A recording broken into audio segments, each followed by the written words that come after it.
어머니를 요양원에 모시기로 했어요, 언니. 더는 언니 혼자 감당할 일이 아니에요. 거실 한복판에서 신우이 미란이 그 말을 던졌을 때 저는 손에 들고 있던 어머니의 약봉지를 떨어뜨렸습니다. 오후 3시 약을 챙겨드리려던 참이었는데 봉지 안에서 알약 몇 알이 굴러나와 마룻바닥 위를 굴러다녔죠. 그 소리가 지금도 귀에 선합니다. 도르르 도르르. 제 이름은 서영입니다. 12해 전 이 집으로 시집을 왔고 그로부터 8년째 시어머니 정수님을 모시고 있습니다. 처음엔 평범한 며느리였어요. 남편이 사업 때문에 지방을 떠돌 때도 시어머니가 치매 진단을 받았을 때도 저는 그저 이 집의 며느리로서 할 일을 했을 뿐입니다. 대단한 효심이라기보다는 어머니가 저를 딸처럼 대해주셨던 그 정 때문이었어요. 그런데 그날 시누이 둘이 나란히 현관에 들어서던 그 순간부터 뭔가 이상했습니다. 평소 명절에나 얼굴을 비치던 큰 신우 미란과 작은 신우 지은이 손에 서류 봉투를 하나씩 들고 있었거든요. 갑자기 무슨 말씀이세요? 어머니는 제가 잘 모시고 있잖아요. 제 목소리가 떨렸습니다.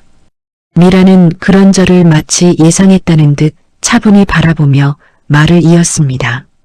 잘 모신다고요? 언니, 요즘 어머니 몸무게 얼마나 빠지신 줄 알아요? 저희가 병원 기록 다 뗐어요. 이게 방치가 아니면 뭐예요? 방치라니.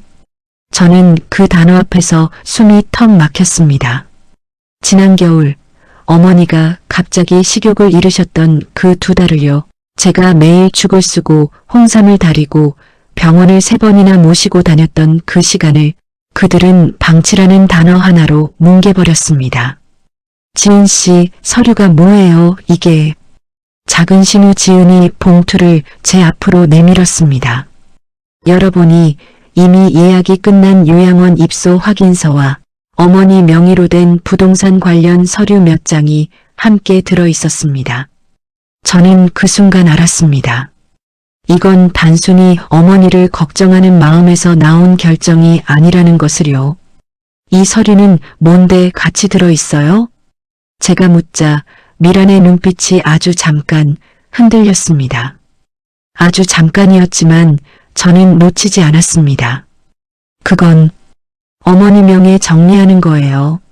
언니가 신경 쓸 일 아니고. 그 순간 안방 문이 열리고 어머니가 나오셨습니다. 잠옷 차림으로 어리둥절한 얼굴로 저희를 바라보시며 물으셨죠. 무슨 일이니 다들. 며느라, 저 사람들이 왜 이렇게 무섭게 얘기를 해? 저는 어머니 손을 잡았습니다. 앙상하게 마른 손, 그러나 여전히 따뜻한 손이었습니다. 아무 일 아니에요, 어머니. 들어가 계세요. 하지만 그것은 거짓말이었습니다. 그날 이후 저는 이 집에서 일어난 가장 큰 균열의 시작점에 서 있었다는 것을 그때는 미처 알지 못했습니다. 사흘 뒤 남편에게서 전화가 왔습니다. 지방 출장 중이던 그는 이미 누나들과 이야기를 마친 뒤였습니다. 여보, 미안한데 누나들 말도 일리가 있어. 당신 혼자 너무 힘들잖아. 요양원이 전문적으로 케어도 잘해주고. 여보, 지금 이거 어머니 걱정 때문에 이러는 거 아닌 거 몰라요? 그 부동산 서류는 뭐예요?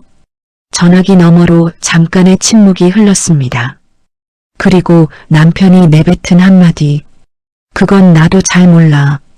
누나들이 알아서 처리한다니까 그냥 맡겨두자. 저는 그 대답에서 이미 남편마저 이 흐름에 발을 담갔다는 것을 느꼈습니다. 전화를 끊고 저는 한참을 거실에 앉아 있었습니다. 창밖으로 해가 지고 있었고 방 안에서는 어머니가 텔레비전을 보며 조용히 웃고 계셨습니다.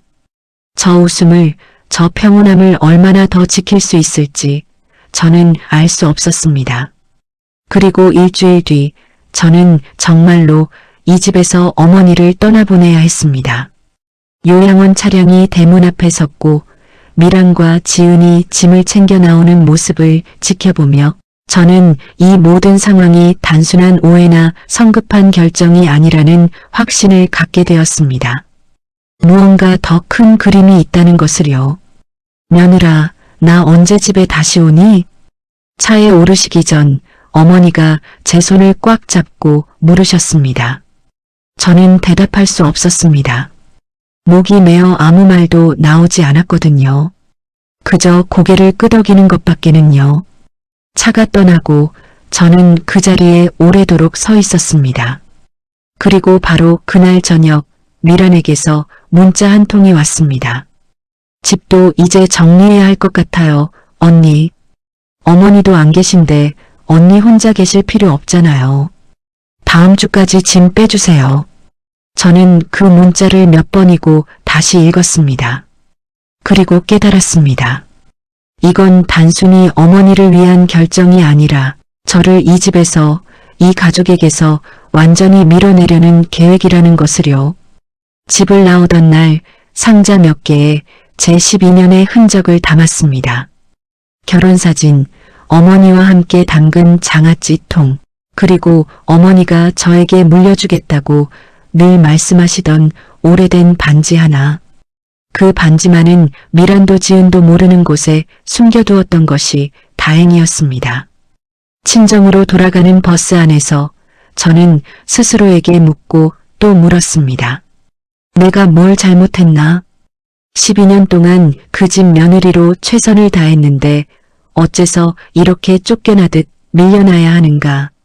그리고 그날 밤 잠을 이루지 못하고 뒤척이다가 문득 떠오른 것이 있었습니다. 미란이 들고 왔던 그 부동산 서류, 그 서류에 찍혀있던 낯선 도장. 저는 벌떡 일어나 휴대폰을 켰습니다. 사진첩을 뒤졌습니다. 다행히도 그날 얼떨결에 서류를 촬영해 두었던 사진 한 장이 남아 있었습니다. 확대해서 들여다보니 그것은 위임장이었습니다. 어머니 명의의 부동산을 처분할 수 있는 권한을 위임하는 문서. 그런데 서명란에 적힌 필체가 제가 알던 어머니의 필체와 너무 달랐습니다. 어머니는 몇 해 전부터 손떨림 때문에 글씨를 크고 삐뚤빼뚤하게 쓰셨는데 이 서류의 서명은 지나치게 반듯했습니다. 이거 어머니가 직접 쓰신 게 아니야. 혼잣말이 절로 나왔습니다. 심장이 쿵쿵 뛰기 시작했습니다. 만약 이게 사실이라면 미란과 지은은 치매를 앓는 어머니의 서명을 위조하거나 혹은 판단력이 흐려진 틈을 타 억지로 서명을 받아낸 것일 수도 있었습니다. 다음 날 아침 저는 어머니가 계신 요양원으로 향했습니다. 면회 신청을 하고 기다리는 동안 마음속에서 뭔가가 단단해지는 것을 느꼈습니다. 더는 당하고만 있지 않겠다는 그런 결심이었습니다. 면회실에 들어선 어머니는 저를 보자마자 눈물부터 흘리셨습니다. 며느라, 왜 이제 왔어? 나 여기 무서워. 집에 가고 싶어? 그 말에 저는 무너질 것 같았지만 애써 웃음을 지어 보였습니다. 어머니, 제가 꼭 모시러 올게요. 조금만 기다려주세요. 정말이지? 정말 데리러 올 거지?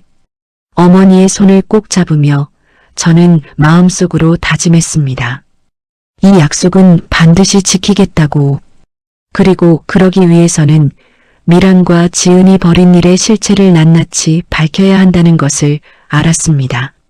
면회를 마치고 나오던 길 요양원 복도에서 저는 한 사람과 마주쳤습니다.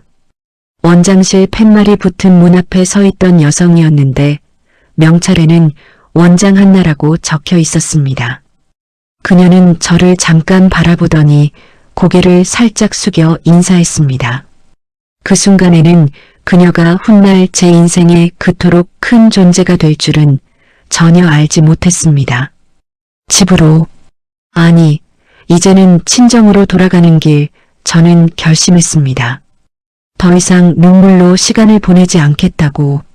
미란과 지은이 만든 이 상황의 전모를 파헤쳐서 어머니를 반드시 제 곁으로 모시고 오겠다고, 그리고 그 과정에서 밝혀질 진실이 무엇이든 정면으로 마주하겠다고.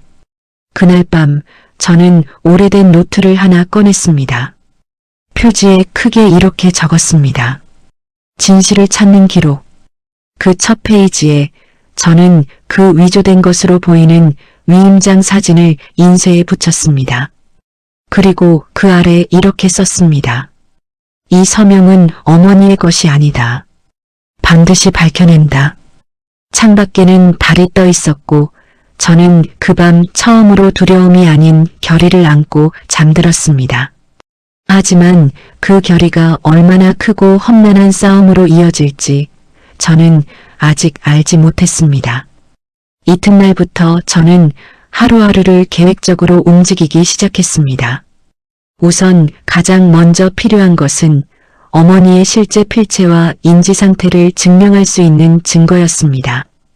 저는 예전에 어머니와 함께 다니던 병원을 찾아갔습니다. 담당 의사 선생님은 오랜 시간 어머니를 봐온 분이라 저를 기억하고 계셨습니다.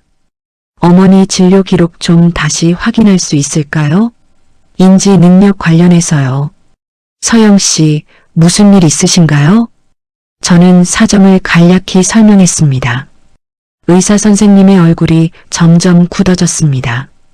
사실 지난달에도 정수님 딸이라는 분이 오셔서 진단서를 떼가셨어요. 인지 능력이 경미한 저하 수준이라고 적어달라고 요청하셨는데 제가 소견은 있는 그대로만 쓴다고 말씀드렸죠. 그 말에 저는 확신했습니다. 미라는 이미 어머니의 진단서까지 손을 대려 했던 것입니다. 인지 능력이 심각하지 않다는 진단서가 있어야 어머니 명의의 위임장이나 서명이 법적으로 문제 없다는 것을 주장할 수 있을 테니까요. 선생님, 혹시 실제 진료 기록에는 어떻게 적혀 있나요? 의사 선생님은 잠시 망설이다가 규정상 원본을 보여줄 수는 없지만 요약된 소견서 발급은 가능하다며 서류를 준비해 주셨습니다. 그 소견서에는 분명하게 중등도의 인지저하, 판단력 및 의사결정 능력에 제한이 있음이라고 적혀 있었습니다. 이것이 제 첫 번째 증거였습니다. 저는 노트에 이 소견서 사본을 붙이고 날짜와 함께 기록했습니다. 다음으로 필요한 것은 그 위임장이 실제로 어떻게 작성되었는지에 대한 정황이었습니다. 저는 미란이 자주 가는 법무사 사무실이 어디인지 수소문하기 시작했습니다. 예전에 얼핏 들었던 이름, 동진 법무사. 그 사무실을 직접 찾아갈 수는 없었지만 저는 다른 방법을 생각해냈습니다. 바로 요양원이었습니다. 어머니가 입소하시던 날 미란과 지은이 요양원 직원들과 나눈 대화 중에 뭔가 단서가 있을 것 같았습니다. 저는 다시 요양원을 찾았고 그곳에서 다시 원장 한나와 마주쳤습니다. 원장님, 잠깐 시간 괜찮으실까요? 한나 원장은 저를 원장실로 안내했습니다. 조용하고 정갈한 방이었습니다. 벽에는 오래된 사진 한 장이 걸려 있었는데 저는 그 사진을 보는 순간 묘하게 낯익다는 느낌을 받았습니다. 하지만 그때는 그저 스쳐 지나가는 감정이라 여겼습니다. 어머니 일로 오셨죠? 사실 저도 좀 이상하다고 느낀 부분이 있었어요. 한나 원장의 그 말에 저는 귀를 기울였습니다. 입소 서류를 처리할 때 보통 보호자가 여러 명이면 저희가 다 확인 절차를 거치거든요. 그런데 그때 따님분들이 유독 서두르셨어요. 특히 재산 관련 서류에 어머니 도장을 급하게 받아가시려고 하셨는데 제가 보기엔 어르신이 그 상황을 온전히 이해하고 계신 것 같지 않았어요. 혹시 그때 상황을 기록해 두신 게 있을까요? 저희 시설에는 CCTV가 있어서 입소 당일 상담 과정도 녹화가 됩니다. 다만 이건 규정상 함부로 보여드릴 수 있는 게 아니라서요. 저는 순간 낙담했지만 한나 원장이 이어서 건넨 말에 다시 희망을 품게 되었습니다. 만약 이게 어르신 인권이나 재산권 침해와 관련된 문제라면 저희도 방관할 수 없어요. 정식으로 문제 제기를 하시면 저희 쪽에서도 필요한 절차에 협조하겠습니다. 그 순간 저는 처음으로 제 편이 되어줄지도 모르는 사람을 만났다는 느낌을 받았습니다. 하지만 동시에 아직은 그녀를 완전히 믿어도 될지 확신이 서지 않았습니다. 세상은 그렇게 호락호락하지 않다는 것을 저는 이미 겪어 알고 있었으니까요. 그날 밤 저는 노트의 3번째 페이지를 채웠습니다. 요양원 원장 한나. 협조 가능성 있음. 그러나 아직 완전히 믿을 수 없음. 조심스럽게 접근할 것. 계획은 점점 구체화되고 있었습니다. 진단서, 위임장 서명 대조, 그리고 요양원의 협조. 이 3가지 조각을 맞추면 미란과 지은의 계획이 무엇이었는지 드러날 것 같았습니다. 하지만 저는 아직 알지 못했습니다. 이 사건의 뿌리가 제가 생각했던 것보다 훨씬 깊고 오래되었다는 것을요. 며칠 후 한나 원장에게서 연락이 왔습니다. 만나서 할 이야기가 있다는 것이었습니다. 저는 서둘러 요양원으로 향했습니다. 원장실에 들어서니 한나 원장의 표정이 평소와 달리 상기되어 있었습니다. 서영 씨, 지난번에 성함을 여쭤봤을 때 왜 낯이 익다고 느꼈는지 이제 알겠어요. 저는 무슨 말인지 몰라 고개를 갸웃했습니다. 혹시 10년 전쯤에 봉정동 재래시장 근처에 사셨던 적 있으세요? 그 말에 저는 놀랐습니다. 맞습니다. 결혼 초 저희 부부는 그 동네의 작은 전셋집에서 신혼살림을 시작했었습니다. 네, 맞아요. 그런데 그걸 어떻게... 한나 원장은 벽에 걸린 그 사진을 가리켰습니다. 낡은 사진 속에는 허름한 옷차림의 할아버지 한 분과 그 옆에 어린 소녀가 서 있었습니다. 이 사진 속 할아버지, 저희 아버지세요. 김만수라는 이름을 쓰셨어요. 그 동네에서 폐지를 주우며 혼자 사셨죠. 그 이름을 듣는 순간 저는 온몸에 소름이 돋았습니다. 김만수 할아버지, 잊을 수 없는 이름이었습니다. 10년도 더 된 그 시절, 저는 신혼집 근처 골목에서 폐지를 줍던 한 할아버지를 알게 되었습니다. 몸이 편찮으신데도 자식 없이 홀로 사시던 분이었죠. 저는 남편 몰래, 아니 정확히는 그때 형편이 넉넉지 않아 남편에게 말하기 미안해서 매일 아침 출근길에 할아버지 댁문 앞에 죽 한 그릇을 놓아두곤 했습니다. 겨울에는 연탄도 몇 장씩 사다 드리고 감기가 심하실 땐 몰래 병원비를 대신 내드린 적도 있었습니다. 제 이름을 밝히지 않았고 할아버지도 굳이 캐묻지 않으셨습니다. 그저 문 앞에 놓인 온기를 조용히 받아주셨을 뿐입니다. 그러다 저희 부부가 이사를 하게 되면서 자연스레 연락이 끊겼습니다. 그 후로 할아버지가 어떻게 되셨는지 저는 알지 못했습니다. 그럼 그 할아버지가... 네, 제 아버지세요. 저는 어릴 때 어머니를 여의고 아버지와도 사정이 있어서 오랫동안 떨어져 살았어요. 나중에 다시 찾아뵀을 때 아버지가 그러시더라고요. 이름 모를 누군가가 몇 해 동안 자기를 챙겨줬다고. 그 사람 덕분에 그 힘든 겨울을 몇 번이나 넘겼다고요. 그 사람이 누군지는 끝까지 알아내지 못하셨지만 늘 고마워하셨어요. 한나 원장의 눈에 눈물이 맺혔습니다. 아버지는 5년 전에 돌아가셨어요. 돌아가시기 전까지 그 은인을 꼭 한번 만나서 인사드리고 싶다고 하셨는데 결국 뜻을 이루지 못하셨죠. 그런데 오늘 서영 씨 사연을 자세히 듣다가 그 동네, 그 시기, 여러 정황이 맞아떨어지는 거예요. 혹시나 해서 여쭤본 건데 저는 말을 잇지 못했습니다. 그저 눈물이 흘러내릴 뿐이었습니다. 그 오래전의 작은 선의가 이렇게 예상치 못한 순간에 돌아올 줄은 상상도 하지 못했습니다. 한나 씨. 아니, 원장님. 그때 그 사람이 접니다. 한나 원장은 제 손을 꼭 잡았습니다. 이제야 인사를 드리네요. 정말 감사했습니다. 서영 씨. 그리고 이제는 제가 도울 차례인 것 같아요. 그 순간부터 한나 원장은 단순한 요양원 관계자가 아니라 진심으로 제 편이 되어주는 든든한 조력자가 되었습니다.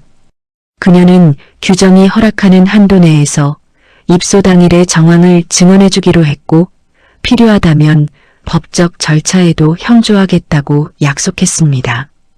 하지만 세상 일이 그렇게 순탄하게만 흘러가지는 않았습니다.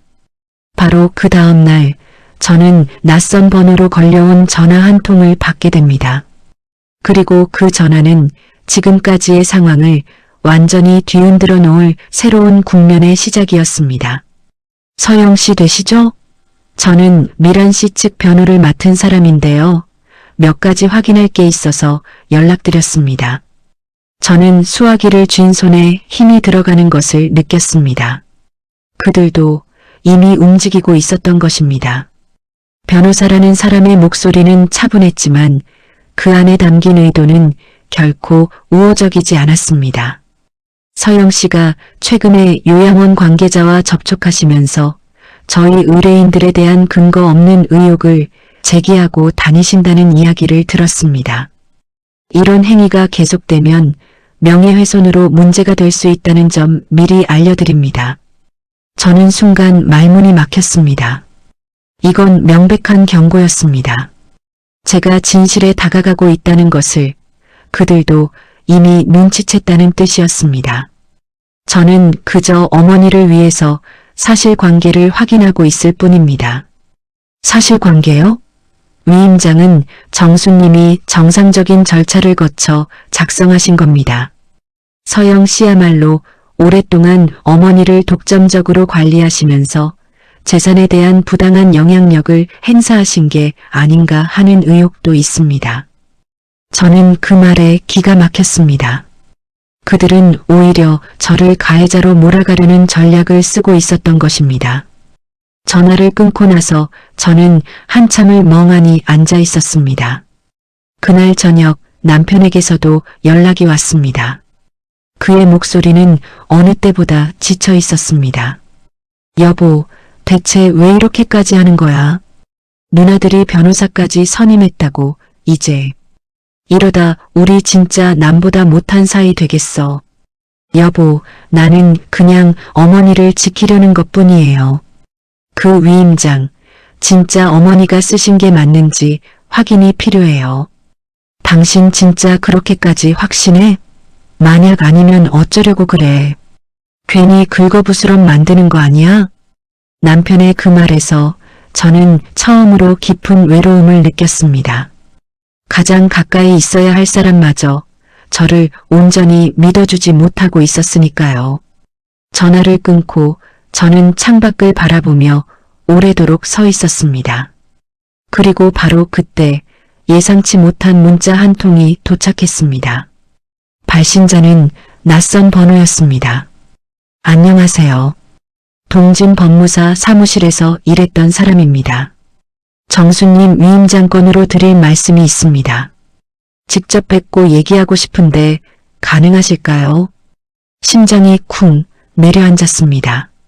저는 떨리는 손으로 답장을 보냈습니다. 네, 언제든 가능합니다. 어디로 가면 될까요? 다음 날 저는 약속된 카페로 향했습니다. 그곳에서 만난 사람은 30대 초반으로 보이는 여성이었습니다. 그녀는 자신을 그 법무사 사무실에서 얼마 전까지 사무보조로 일했던 사람이라고 소개했습니다. 제가 그만둔 이유가 사실 그 위임장건 때문이에요. 그녀는 조심스럽게 말을 이어갔습니다. 그날 두 분이 오셨는데 어르신은 안 계셨어요. 서명은 미리 다른 서류에서 받아온 서명을 오려서 스캔한 다음에 그걸 다시 인쇄해서 붙이는 방식으로 만들었어요. 대표님이 지시하신 거였고요. 저는 숨이 멎는 것 같았습니다. 이것은 명백한 문서 위조였습니다. 그런데 왜 그 사실을 저한테 알려주시는 거예요? 그녀는 잠시 망설이다가 답했습니다. 저도 죄책감이 컸어요. 그리고 얼마 전에 대표님이 저한테 불리한 상황이 생기면 제가 다 뒤집어 쓰게 하려는 낌새를 느꼈거든요. 더는 이 일에 엮이고 싶지 않아요. 증거될 만한 파일도 몇 개 가지고 있어요. 그녀는 USB 하나를 제게 건넸습니다.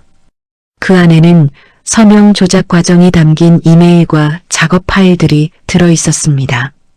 이것이야말로 결정적인 전환점이었습니다. 심증에서 물증으로 상황이 완전히 뒤바뀌는 순간이었습니다.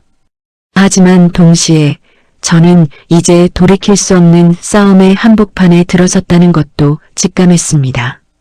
그날 밤 저는 이 모든 증거를 정리하며 노트에 이렇게 적었습니다. 이제 진짜 싸움이 시작된다. 하지만 이 증거를 어떻게, 언제 써야 할지 신중해야 한다. 그리고 그 결심이 채 하루도 지나지 않아 저는 이 싸움에서 가장 어두운 순간과 마주하게 됩니다. 증거를 확보한 다음 날 저는 서둘러 그 파일들을 안전한 곳에 백업하려 했습니다. 그런데 노트북을 켜는 순간 이상한 낌새를 느꼈습니다. USB를 꽂았는데 파일이 열리지 않는 것이었습니다. 이게 왜 이러지? 몇 번을 시도해도 마찬가지였습니다. 파일이 손상되었다는 메시지만 반복해서 떴습니다. 저는 곧바로 그 전 사무보조원에게 연락했지만 전화는 꺼져 있었고 문자에도 답이 없었습니다. 불길한 예감이 들었습니다. 저는 곧바로 요양원으로 향했습니다. 한나 원장에게 이 상황을 알려야 한다는 생각이었습니다. 그런데 요양원에 도착했을 때 저는 또 다른 충격적인 소식을 듣게 됩니다. 서영 씨, 잠깐 이쪽으로. 한나 원장의 얼굴이 심각했습니다. 어제 낮에 원무과 쪽으로 정체를 알 수 없는 사람들이 찾아와서 CCTV 자료를 요청했어요. 정식 공문도 없이 거의 협박하다시피 하면서요. 저희가 거절은 했지만 이렇게까지 나오는 걸 보니 저쪽에서도 뭔가 급해진 것 같아요. 저는 온몸에 힘이 빠지는 것을 느꼈습니다. 그들은 이미 제가 증거를 모으고 있다는 것을 알고 선제적으로 흔적을 지우려 하고 있었던 것입니다. 설상가상으로 그날 저녁 저는 남편으로부터 뜻밖의 통보를 받았습니다. 여보, 미안한데 나 당분간 누나들 쪽 입장에 서 있을 수밖에 없을 것 같아. 회사 일도 그렇고 누나들이 도와준 게 많아서 당신이 이해 좀 해줘. 그 말은 사실상 남편이 저를 등지겠다는 선언이나 다름없었습니다. 전화를 끊고 저는 바닥에 주저앉아 오래도록 울었습니다. 믿었던 증거는 훼손되었고 증인은 연락이 두절되었으며 심지어 남편마저 등을 돌린 상황. 모든 것이 무너져 내리는 것 같았습니다. 그날 밤 저는 정말로 모든 것을 포기하고 싶은 마음이 들었습니다. 노트를 펼쳤지만 아무것도 쓸 수 없었습니다. 그저 백지 위에 눈물만 떨어뜨릴 뿐이었죠. 그런데 그 순간 휴대폰이 울렸습니다. 요양원에서 온 전화였습니다. 서영 씨, 죄송한데 지금 급히 좀 와주셔야 할 것 같아요. 어머니께서. 심장이 철렁 내려앉았습니다. 어머니가 왜요? 무슨 일이에요? 어제부터 식사를 거부하시고 계속 서영 씨 이름만 부르고 계세요. 상태가 심상치 않으셔서 병원으로 옮겨야 할 것 같습니다. 저는 그 자리에서 바로 뛰쳐나갔습니다. 택시를 잡아 타고 가는 내내 손이 벌벌 떨렸습니다. 증거가 사라진 것도, 증인이 연락 두절된 것도, 남편이 등을 돌린 것도 그 순간만큼은 아무것도 중요하지 않았습니다. 오직 어머니 생각뿐이었습니다. 병원 응급실에 도착했을 때 어머니는 초췌한 얼굴로 침대에 누워 계셨습니다. 저를 보자 어머니의 눈에서 눈물이 흘러내렸습니다. 며느라, 나 무서웠어. 다들 나만 두고 사라지는 것 같아서.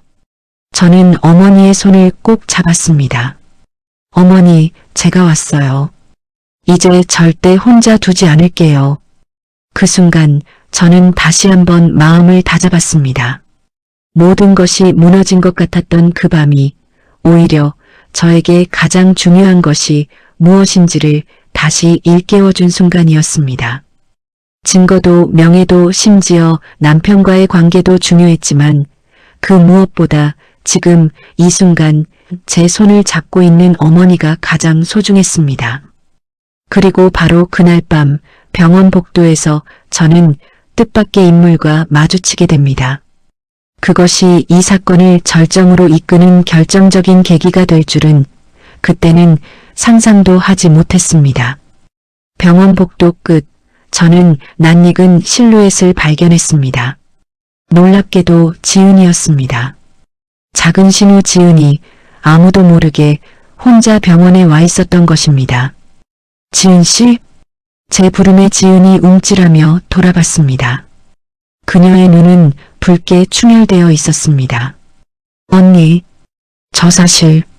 지은은 한참을 망설이다가 결국 입을 열었습니다. 저 언니한테 할 말이 있어요. 사실 저는 처음부터 이 일에 가담하고 싶지 않았어요. 그런데 언니 미란이가 어머니 재산 중에 상가 건물 하나가 곧 개발 지역으로 지정된다는 정보를 미리 알게 됐대요. 그래서 서둘러 명의를 정리하려고 했던 거예요. 저는 그 말을 듣고 온몸에 소름이 돋았습니다.